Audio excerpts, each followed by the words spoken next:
దసరా అద్భుతమైన ఐశ్వర్యవంతమైన పండుగ. మీకున్న కోరికలని కోటి రెట్లు ఎక్కువగా చేసి సఫలం చేసే మార్గము దసరాలోనే ఉంటుంది.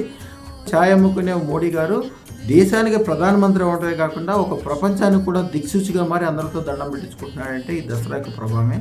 దసరా రోజుల్లో వారు చేసే ఒక మంత్రతంత్రం కూడా మీకు అందరికీ వివరంగా చెప్తాను. అదృష్టత్నం ధారణ చేసుకుని అదృష్టత్నము ఉన్నప్పుడు ఈ మంత్రం చదువుకుంటే కోటి రెట్లు ఎక్కువ ఫలితం ఎప్పుడు వస్తుంది. ఈ రోజునే అదృష్టత్నం ధరించండి, లేకపోతే ఎంత త్వరగా వీలైతే అంత త్వరగా అదృష్టత్నం ధరించండి. చేసుకునే మంత్రము ఓం ఐం హ్రీం శ్రీం భవానీ మమ సర్వ ఐశ్వర్యం సర్వ మనోకామనా సిద్ధం దేహి ప్రేక్ష స్వాహ. ప్రతిరోజు 108 సార్లు ఈ మంత్రం చదువుకుని 3 ఖర్జూరకాయలు ప్రసాదం పెట్టాలి. ఆ ఖర్జూరాలు మీ ఇంట్లోనే ప్రసాదంగా తీసుకోవాలి, బయట వాళ్ళకి ఇవ్వద్దు.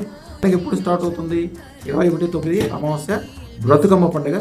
తర్వాత 22వ తారీఖు బాలా త్రిపుర సుందరి, 23వ తారీఖు గాయత్రీదేవి, 24 అన్నపూర్ణాదేవి, 25 కాత్యాయనీదేవి, 26 మహాలక్ష్మీదేవి, 27 లలితా పరమేశ్వరి, 28 మహాచండి, 29 సరస్వతీదేవి, 30వ తారీఖు దుర్గాదేవి, 1వ తారీఖు అక్టోబర్ నెల మహిషాసుర మర్దినీదేవి, తర్వాత విజయదశమి విజయేశ్వరిదేవి.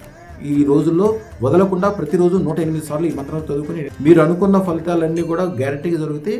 మీరు అదృష్టత్వం ధారణ ఈ రోజుల్లో కంపల్సరీ చేసుకోండి. ఎంత త్వరగా చేసుకుంటే అన్ని రోజులు అదృష్టత్వం ధారణ చేసుకున్న తర్వాత జరిగే ఈ మంత్రం వలన వచ్చే ఉపయోగాలన్నీ మీ కుటుంబాలు పొందుతాయి. రాబోయే తరాలు కూడా చాలా గొప్పగా అవుతాయి. శుభం భూయాత్.